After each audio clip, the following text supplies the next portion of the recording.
Go ahead, yeah. Good morning, everyone, and thank you for being here today. I'm really thrilled to be here today with our Premier and our Minister of Labor, Minister Piccini, to launch the 5th round of funding through the Skills Development Program. This fund is driving force behind our province's growth, prosperity, with a total investment of more than $1.5 billion, and that's billion, that's a lot of money. We're making sure that we can make incredible strides in addressing the skilled labor shortage in the province today. We are training and upskilling workers for in-demand sectors. These workers are needed to build hospitals, schools, roads, transit, and homes. As a Member of Parliament for Cambridge, I am thrilled that the Skills Development Fund has invested $7.2 million in my riding. Companies including Grand Valley Construction Association and Canadian Tooling and Machining Association are using these funds to connect job seekers with good-paying jobs. The Skill Development Fund is a game changer, and I look forward to seeing even more companies benefit from the next round of funding. We have a lot of work to do to resolve the labor shortage, and I'm absolutely confident that our government is in the works in planning. Thank you.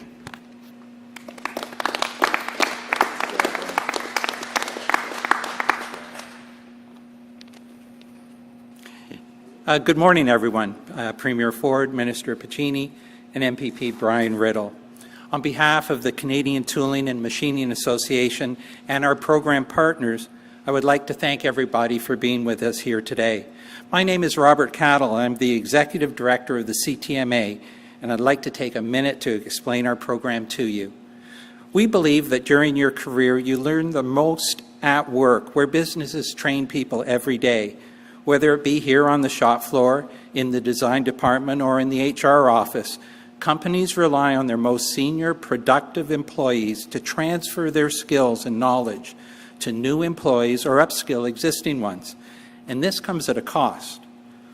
Our program compensates employers for this cost by offering a wage subsidy so that companies can hire more apprentices, more job seekers, post-secondary co-ops, and upskill existing employees. Since its inception, the Career Ready with CTMA Expanding Opportunities program has been responsible for over 1,000 experiential work placements, which has created hundreds of new careers and apprenticeships within the precision metalworking industry. The second feature of our program focuses on exposing high school students to lucrative careers available to them in our industry. Our high school tech shops have been neglected for decades, and our Career Ready program specifically targets this issue. Along with help from our program partner, OCTI, plus a significant investment by the Ontario government, we have installed brand new, high-tech CNC equipment, measuring tools, and consumables in tech classrooms. By the end of this year's program, we will have installed equipment in over 130 high schools throughout the province of Ontario. Thousands of students are now being exposed to the technology that is currently being utilized in today's precision metalworking sector. High school grads start work immediately and learn alongside experienced professionals who are willing to transfer their skills and knowledge to them, and they begin earning instead of accumulating debt. Premier Ford commented during the pandemic that we must never again be beholden on countries to manufacture items for us. By exposing youth to careers within the manufacturing sector, we will ensure that a constant supply of skilled workers can be provided right here in Ontario. It's been a pleasure working with Minister Piccini and his team, and I would like to thank him for strong support of our program. Thank you very much.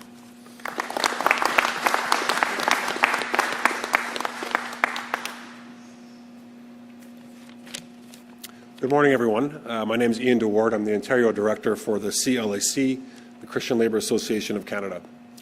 Over the past 3 years, our union has been delivering CLAC's Construction Bootcamp program, which equips and then places new construction workers in paid experiential learning opportunities. Armed with this introductory training, many, like my friend Shiloh Worthy, who's here with me today, have gone on to apprenticeship in the construction trades. Previously, Shiloh worked at a grocery store and for a temp agency. He knew he was interested in construction, but wasn't sure how or where to start. He then found his way to Clack's boot camp, where he spent 2 weeks learning basic skills and completing safety training, and then was placed with an employer for 6 weeks of paid on-the-job learning. Through this program, Shiloh has found a steady construction job and is now well on his way toward becoming a licensed carpenter. The SDF support for Clack's boot camp program not only helps create training opportunities, but it's also cementing partnerships among stakeholders who are seized with solving the impending skills gap and worker shortage. Through the SDF-enabled program that Clack offers, we've been able to work with Prison Fellowship Ministries, Walpole Island First Nations, Rainy River First Nations, the town of Shelbourne, the County of Wellington, Hamilton District Christian High School, and with more than 80 construction contractors, all of us working together to create pathways into good-paying and rewarding construction careers. With the financial support of the province, we as stakeholders are working to ensure that Ontario will have the skilled workers needed to meet the infrastructure, housing, and productive capacity needs for a growing and prosperous province. So on behalf of Clack and our 18,000 members here in Ontario, I'm pleased to bring both congratulations and thanks to Premier Ford and Minister Piccini for their continued investments into Ontario's future construction workforce through the Skills Development Fund. Thank you.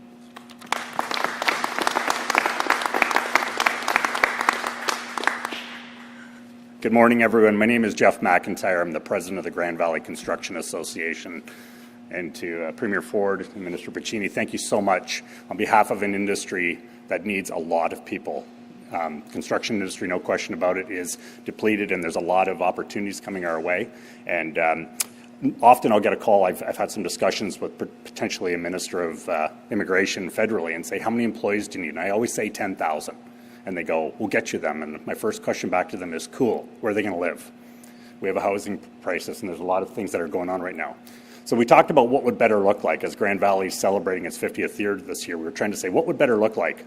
And we approached our partners at the region of Waterloo with Karen Redmond and her team, and we said there are probably people that live in this community that want to work in construction, but have no pathway to get there. And we also talked to employers who get thousands of resumes, but there's no connection into construction, and those resumes just go into the garbage.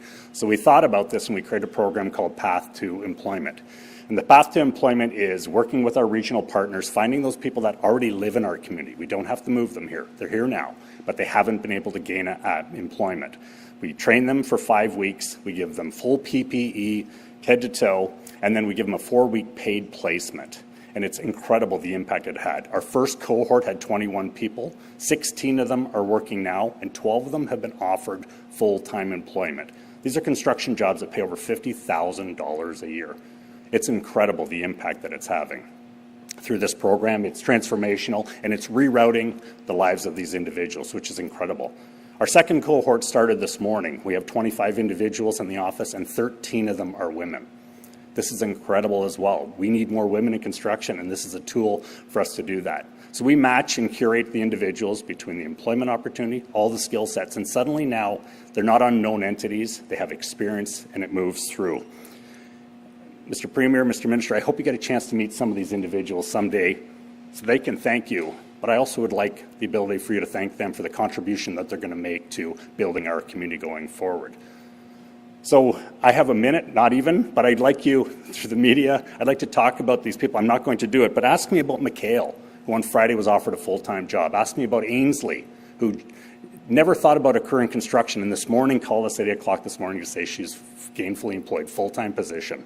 Ask me about Simon, who fit in, and ask me about Tim, who's going to be moved out of a shelter next Friday for a full-time job. This program is significant.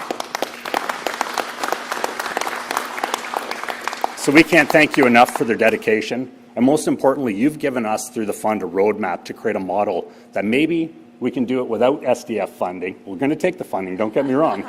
But if there's an opportunity, because employers are saying now, could you do this for us? Could you train people? Could you curate the opportunities? This is impactful. Through your grant, you've allowed us to do so. So thank you very much.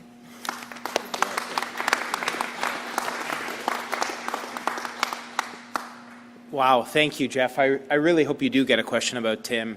and thank you to everyone for being here today. Better training, better jobs with bigger paychecks. That's what this is all about with the Skills Development Fund. It's great to be here today with Premier Ford. A big and special thank you to the team at XL Tool for having us here today, for welcoming us.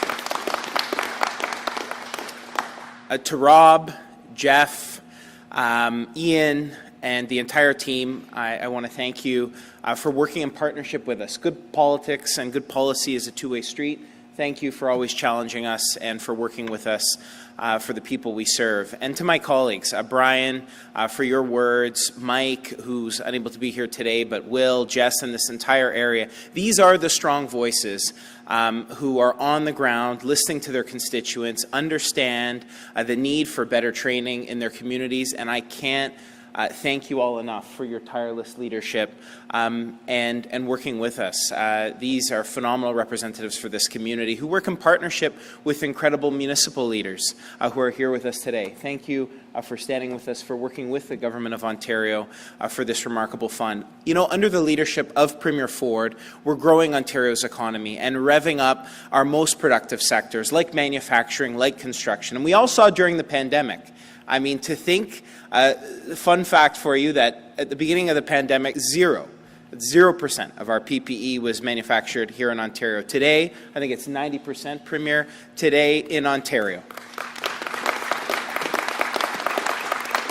When we put our mind to it, there's nothing that we can't achieve in Ontario. And as companies retool for the future, employers are looking to hire tens of thousands of people.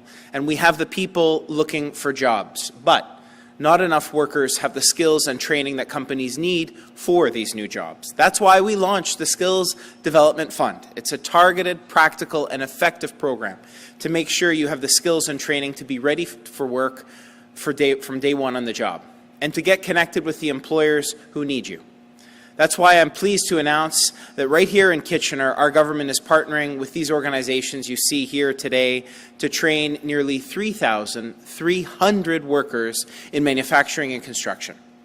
By investing over $7.2 million through our Skills Development Fund, we're providing free training to make sure workers are job ready for highly in-demand careers, such as tool and die making, mold making, drywalling, and precision metalwork. And you heard, we're bringing back CNC, bringing back shop, back to high schools, and it couldn't come anytime sooner. So thank you. In partnership with the Canadian Tool and Machining Association, we're investing $5.4 million to train 3,000 apprentices and students in manufacturing technology programs with paid job placements with local employers. The Grand Valley Construction Association, $1 million to train workers in construction and then connect them to employers in Waterloo, Brant, and Wellington regions who are facing labour shortages. And with CLAC, we're investing $700,000 to train local workers in construction basics and health and safety, followed by paid job placements with additional coaching and mentorship for these new workers. But behind these announcements are stories, like Shiloh, who's here today. Your story was inspiring. Caught me on the way in, just gulping down a coffee before. But to hear his stories, I mean, this is why we do it. A better job with a bigger paycheck. He's found his passion. He's completing level 1, and he is on his way to a CFQ designation. So congratulations for what you do, Shiloh. And a profound thank you to Ian and the CLAC team for harnessing this remarkable potential. This brings Ontario's total investment in training for Kitchener workers to more than $20 million. Brian, thank you for your leadership.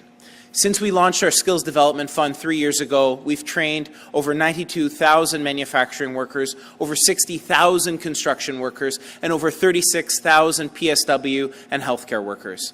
Under this Premier, our government knows that to get the future we want, we have to build it. And there is nobody with an eye to that future, as Wayne Gretzky said, going where the puck's going, than Premier Doug Ford. And I'm proud to be here with the people who are building that bright future for Ontario. Now it is my honor to turn it over to the man with that vision, Premier Ford, to make another exciting announcement. Premier. Good job. Well, thank you. Well, good morning, everyone, and thank you, David, for that introduction, and thank you for doing a great job. You know, David's shown leadership right across the Ministry of Labour, from Windsor over to Ottawa, up to Thunder Bay, and everywhere in between. It's great to be back here in the beautiful city of Kitchener. Right, Mayor Bear? Anyways, alongside Minister Piccini and MPP Brian Riddell, and Brian worked at Conestoga. He understands trades better than all of us, and you've done an incredible job representing this region. I just got to make sure he sticks around for the next 20 years. Before I begin, I want to give a big thank you to Chris and Dan and everyone at XL Tool for hosting us today. And I got to tell you, what I love most about when I travel around and go into the facilities are meeting the women and men here. I met the folks earlier on. You guys are all champions. Just think, if it wasn't for these folks, parts wouldn't be made. The tooling and the dies wouldn't be made. So thank you. And the technology is amazing how things have changed over a number of years. And I just want to also acknowledge all the mayors, and Mayor McCabe and Mayor Foxton, and as I say, Mayor Bear, Verbinovic, and Chair Karen Redmond. They have a great team out here, right from the chair and all the mayors. They work so well together, and we're going to continue building this region economically and make sure we have the housing that's needed out here. I also want to thank the Canadian Tooling and Machining Association, the Grand Valley Construction Association, and the Christian Labour Association of Canada for joining us today. The work that you do to prepare workers for jobs in construction, tooling and machining, and a variety of skilled trades is absolutely vital to our future. You know, I have an opportunity to travel around and meet so many different folks and have people up here from the U.S., our #1 trading partner. We do about $500 billion of two-way trade with them. And they're in awe when they come up to Ontario. And I always say, one governor said, you know, Doug, you're eating our lunch. And that's a good thing. And I love our American neighbors because we ship out a lot of parts down there as well. But it all goes back to one thing. It's the people. The people that live here, the talent. I'll put our people up against anyone in the entire world. And I just want to thank you for your partnership, and thank you for the critical role you play, that your workers play in building Waterloo Region. Friends, as everyone in this room knows, this region is growing at a rapid pace. Matter of fact, not just this region, Ontario is the fastest growing region in North America, bar none. And I'll give you one example. When you talk to the two great governors, one from Florida and Texas, they love saying, we're the fastest growing state in the U.S. And yes, they're the fastest growing states. They bring in 1,000 people a day. So that's 365,000 each state. Last year, we brought in over 800,000 people. So we're bringing more people than both Texas and Florida combined. We're over 16 million people. We'll surpass New York State in probably another 5-6 years. From Woolwich to Cambridge, from Wellesley to North Dumfries, we're seeing more and more families establishing roots, local companies expanding, and new businesses setting up shop. Every night I get an update from our Minister of Economic Development, Vic Fideli. He's traveling around the world, attracting companies here, and the list is staggering, the amount of companies. And this is what we know about. You know, even companies that are adding 10 people or 20 people, 50 people, investing $1 million to $10 million to billions of dollars. Everyone now is looking at Ontario. I always just say we're the engine of Canada. Now we're the economic powerhouse in North America, an economic powerhouse around the world. And as our population grows, our economy grows. We need to make sure our infrastructure keeps up. We're investing $190 billion in infrastructure, building the roads and highways and the schools and the hospitals that we need, and that's why we're working closely with all the mayors in the region and across the province to build more homes and bring home ownership into reach for more people. I can't help myself with this, but the Bank of Canada, they need to continue cutting these rates. It's absolutely essential. We're fighting, all of Ontarians are fighting to keep the economy going. They're on the other side trying to slow us down. I've never seen a more antiquated group in my entire life. They're living back in the 1970s. Folks, you want to build homes? We get the Bank of Canada to knock the interest rate down to about 3%. You'll see them pop up like mushrooms everywhere. And on top of that, you know, folks, entrepreneurs and companies will invest into their people, into technology, into their building. The builders, they don't pull money out of their pocket. They go to the banks and borrow money. And if they can't get the money at a reasonable rate, it doesn't happen. People go to make sure they meet the threshold to get a loan. It all comes down to one group. It's called the Bank of Canada. And I encourage the governor of the Bank of Canada, get his act together and start lowering interest rates at a lot faster pace. Just like you did when you raised the interest rates 10 times record speed. It's easy to raise things, but we need to start moving on that. We're investing in more than $50 billion to support more than 50 new hospital projects across Ontario. It's never been done before, including, this is one of the best, including for our new Waterloo Region Hospital. And in fact, later today, I'm joining local officials to announce the new site of that hospital. We're also investing in roads and highways, as I mentioned earlier, including for a new Highway 7 between Kitchener and Guelph to help fight the gridlock on 401. So the Highway 7, I've talked to a lot of local people, and you know, every government says they're going to do it all the way back to Moses. But the difference is we get things done. The other ones talk about it, we actually get things done. So as sure as I'm standing here, we're getting that highway connected from Kitchener to Guelph, and it'll just alleviate a lot of the truck traffic, car traffic, getting from point A to point B. And we're supporting the largest transit expansion in North America, including expanded GO train service on Kitchener line. And I'm on our folks like an 800-pound gorilla. I just got off the phone before I walked out and said, what is happening? Let's keep pushing the Kitchener line. Now, some folks don't realize, but we share the line with CN Rail. And we have to make sure we create passing lines. So that's what we're doing right now. The infrastructure is well on its way, and we're moving forward on that. But as I always say, we can't build this infrastructure and we can't attract investments in new businesses if we don't have the workers.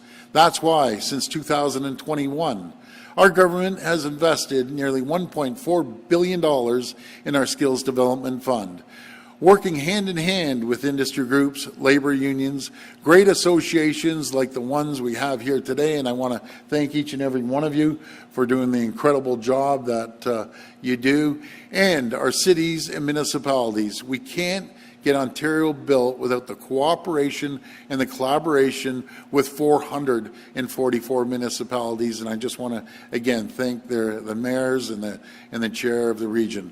We've trained almost 600,000 workers for in-demand careers, but we have more work to do to build the workforce of the future. Just think, when we came into office, right, 2018, I always say it was like walking into a bankrupt company. It was a disaster. 300,000 jobs were chased out of this province. Today, because of the hard work of all of you, there's 750,000 people working today that weren't working and collecting a paycheck 6 years ago. So we're going to keep moving forward. That's why today I'm so thrilled to announce that our government is investing up to an additional $260 million. That's $260 million into our Skills Development Fund training stream, with applications opening on July the 29th. And I know the mayor, one of the mayors were asking, Mayor McCabe, how can I get that money? I want to make sure that we have training in their region too. And so it's open, Mayor, on July 29th. This is the biggest investment in skills training in Ontario history. That's probably the Bank of Canada calling. I just heard the phone ring. This new funding will help train hundreds of thousands of more workers for better jobs and bigger paychecks for them and their families. It will help tackle the labor shortages that businesses in our manufacturing, construction, and technology sectors are facing. Let me talk about the tech sector, because we're in one of the tech capitals. You know, before, all the young students, we have the brightest and the best anywhere in the world, that hop on the plane, away they go to Silicon Valley, San Francisco Bay Area, and find a job. We are growing 365% faster in Ontario in the tech sector than Silicon Valley and San Francisco Bay Area. They employ 388,000. We employ well over 425,000, and that number is growing every single day. And it will help build the homes, schools, hospitals, highways, and other critical infrastructure that Cambridge, Kitchener-Waterloo, and the rest of Ontario need. I'm calling on Ontario businesses and labor and communities, municipalities, and everyone with an interest in training workers to submit their proposals and help us build Ontario. I want to thank each and every one of you. Again, I want to thank the great crew here that I met earlier.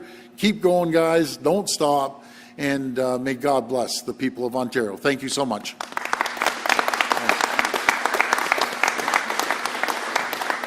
We will now open the floor for questions. Please come up to the mic and state your name and outlet. Just a reminder, it's one question and one follow-up. First question. Good morning, Premier. Jamie with City TV. Hey, Jamie, how are you? I'm great. How are you? You must be happy as anything. You get to go buy a little bit more booze now. Scotch, I might. No, I stocked up actually. But now we're talking about it. Could you describe from your point of view the LCBO roller coaster ride and getting the settlement? What happened? And is the worst going to still keep on going with the province and the LCBO? No, I don't think so. You know, we learned many things with this strike. People were still able to get their alcohol, and I knew this, but it just confirmed it. Mess with anyone, but don't mess around with people's booze in Ontario, because they aren't too happy, and they called the strike. And then I've said right from the beginning, you know, this strike should have never, ever happened, and we could have easily sat around the table. But I was able to connect with over 500 people. Not 440, not 450, it was well over 500, and talk to these people. And I can tell you, 98% were super, super nice. They were understanding, and all they kept saying is, I just want to go back to work. A lot of them said, I don't even care about a raise. And you get the odd, nasty call, but that goes with anything. But the vast majority were super people, and they just want to earn a paycheck. And I just want to thank them. I want to thank them for, number one, calling me and having some really good chats. But I want to thank them for the work that they do. They're just hardworking folks. You go into an LCBO, it's clean, they service you, and away you go. But I said right from the get-go that they're going to have job security, which they do. Not only that, the part-timers, now we're going to bring 1,000 people, as full-timers. They're going to get benefits. They're going to get mental health support as well. We gave them a very good pay increase, 8% over 3 years, and they have job security as well. But we also have to be flexible, and people want to be treated like everywhere else in the world. You go to Quebec, you go across the border, you can go into a retail store and pick up a cider or a ready-to-drink cooler and, a case of beer or a bottle of wine. It's that's what we need to do. I want to stop a myth that's out there. When this strike was on, we're losing $2 billion, the world's coming in. No. We don't make money there. We make money on wholesaling. Make it very clear. We make money on wholesaling. The fact is, per capita, we make the least amount of money in the entire country, to the exception of PEI, when it comes to alcohol sales. So I felt like we all worked together. We saved 9,000 jobs, but as many people as I talked to, I had as many people calling me up, get rid of the LCBO, we don't need them, put them in retail. I don't believe that. I believe in supporting the 9,000 hardworking people. And I've always said, I differentiate between labor and labor leadership. I support the frontline labor folks that work their backs off, and I differentiate between public and private sector unions. I love the private sector, and I get along well in some public sector unions. But going back to your question, so we sign a deal. I'm happy as punch. I think we had a press conference out in the Windsor, Essex. So I go out and I see some people on the picket line. I go out and say, hey, we got a deal. You get a deal, you get a deal, right? All of a sudden, surprise, surprise, never in Canadian history that I've ever heard. I've been in a lot of labor negotiations. They rescind the deal, and they come back after it's signed. And that's why LCBO was filing unfair labor practices. And they're saying, okay, now since we signed this deal, Now, everyone that was on strike, and they chose to go on strike, not the people, the labor leader, we want them to get paid for 2 weeks. I said, the people would lose their minds. Imagine if that's taking your tax dollars for paying people that weren't working. It's absolutely crazy. So finally, they came to their senses. The leadership came to their senses, and we got the deal signed. People are back to work. Everyone's going to have a great summer. And again, I just want to thank the frontline LCBO workers. I want to thank the LCBO. I want to thank all the staff who was behind the scenes that were working day in and day out. So it's going to be a good thing, and it's going to be great for the people of Ontario. They have a choice. They have the convenience to go in the convenience store. They have a choice to go into the retail store, and everyone's hunky-dory. So we're back to making things happen. Thank you, Mr. Premier. Next question is President Biden.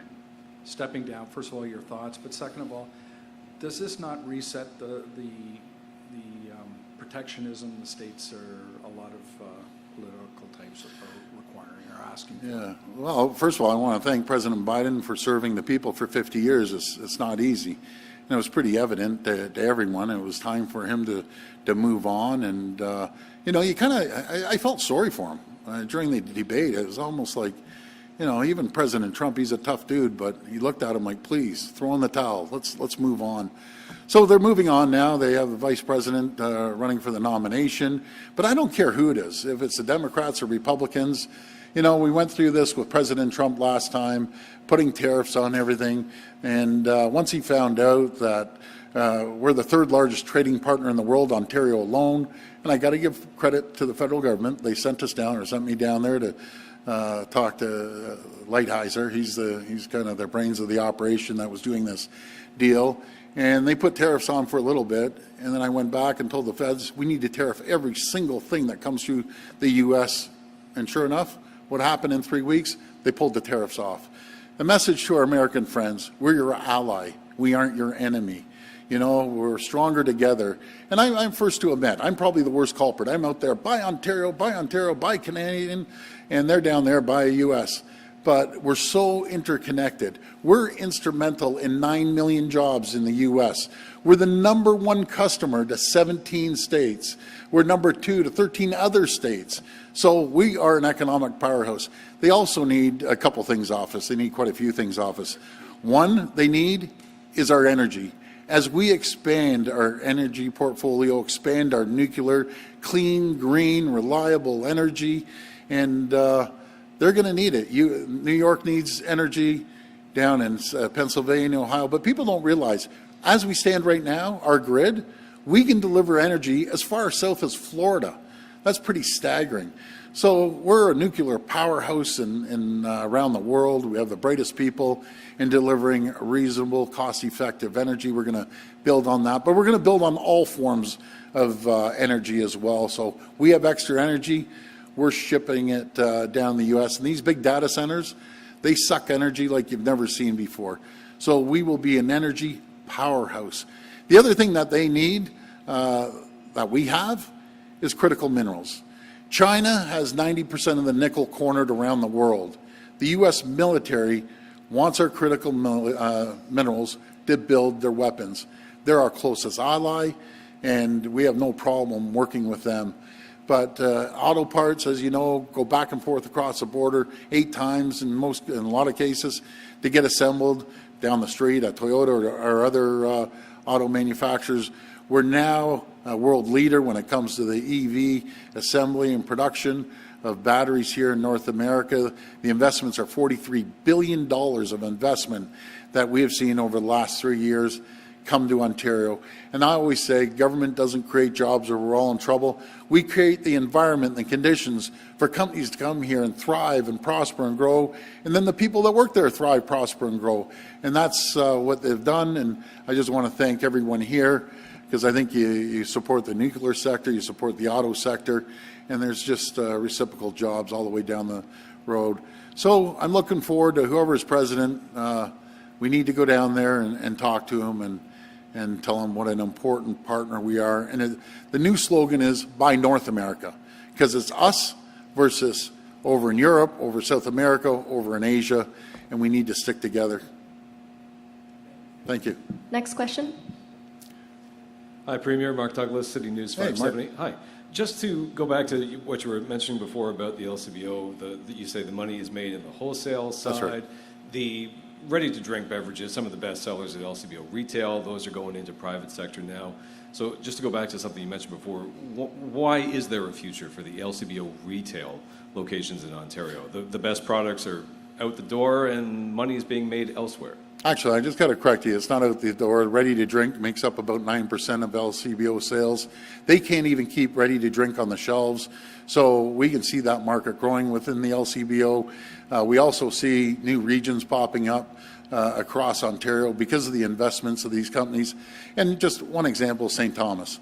St. Thomas is a small little town. All of a sudden, Volkswagen comes in and is building the 4th largest building in the world, the largest battery plant in North America, 16 million square feet. The community is going to pop up, and guess what we're doing? We're putting an LCBO there. So they're always going to be able to ready to drink, and I can tell you one thing. You have friends over, you're going to the liquor store, LCBO, and you walk in, you're grabbing a bottle of wine, you're getting a bottle of scotch, and some people drink ready to drink. They aren't going to the convenience store to buy ready to drink. They're going over to the freezer or fridge and grabbing ready to drink there. But it all comes down to the market and the people dictate. No matter what industry, what sector you're in, you give quality service, a quality product at a competitive price, guess what they're doing? They're coming to your store. But if you give lousy service, lousy quality, and a high price, they aren't coming. I have confidence in LCBO. They meet the first 3 thresholds. Great quality, great people serving you, and at a competitive price. So we're going to keep moving forward on it. But thank you for the question. This will be the last reporter. Hi, Premier. Cameron Hi. Mahler with CBC News. How you doing? Good. You? Good. Good. Your government is planning to build a 3-story underground parking garage at Ontario Place, right where we saw massive flooding on the lakeshore last week. Is your government reconsidering that plan in the wake of this storm, and how would you flood-proof it if you are going to build? Yeah, great question. What we're looking at, we haven't confirmed the 3 underground parking spaces because it costs so much to build underground. I'd like to build as much on top without prohibiting the view. But do you know what Ontario Place is going to be? It's going to be world-class. Mark my words, it'll be the #1 tourist attraction in all of Canada. So CN Tower has about 1.2 million people. Let's all agree that's a pretty good tourist attraction. But with Live Nation, with the bands going, state-of-the-art, we have the water park there, and still there's a whole part of Ontario Place that hasn't been developed. Once they see it, people, their jaws will drop, and more tourists will come there. And we're doing that with the Ontario Science Centre as well. We're building a brand spanking new, state-of-the-art, more exhibit space in the right location, not in a sleepy little neighborhood in the suburbs that no one goes to, but this is where all the action is, where the soccer is, and the stadium, and Live Nation, the exhibition. So it's just common sense. Like, it's just a no-brainer. I always say, only in Toronto would a government come up and say, we're going to invest $1.5 billion making a world-class destination, Science Centre and Ontario Place, and you get a small percentage, because it is small overall, they make a lot of noise. We don't want it. We want to stay antiquated. We want an old wrecked down Ontario Place that no one's touched in 10 years and no one uses. We have an old building, 55 years old, with a lot of problems throughout the whole building. And we're saying we're going to build something brand spanking new. We know it's right. People know it's right. And it'll be the #1 attraction out there. So stay tuned on the parking lot. We're working with the city as well. Maybe we'll put it on the other side. But it's transit, that on a new transit system that we're building, the largest transit system in North America, they're going to be dropped off right on the front doorstep of both the Science Centre and Ontario Place. It's going to be spectacular when we're done. Thank you. Next question. People here in the Waterloo region have heard this new Highway 7 promise before, just like we've heard two-way all-day go will be a reality. What exactly is new with today's Highway 7 announcement, and is there a timeline in mind to get this highway built? Well, we're already moving forward on it. We're building the bridges, but we're also, what we're doing is working with Six Nations community to make sure everything's hunky-dory with them. but we've proved it. When we say we're going to get something done, we do it. Highway 413, it should have been started a year ago, but the federal government decided to mingle, and I've never heard of this, but they've done it all across the country. Transportation is our jurisdiction, but they wanted to get hokey pokey and everything else. Finally made a deal with them. Now we're moving forward with Highway 413, the Bradford bypass as well, Highway 7 here, Highway 3 down in southwestern Ontario, Highway 11 and 17. Anyone that drives anywhere, which you all do, construction is happening everywhere. It drives us all crazy, myself included, but let's get it done and we'll build for the future. We need to build infrastructure. So sure as I'm standing here, that Highway 7 is going to be built, bottom line. The other ones are talkers, we're doers. That's the difference.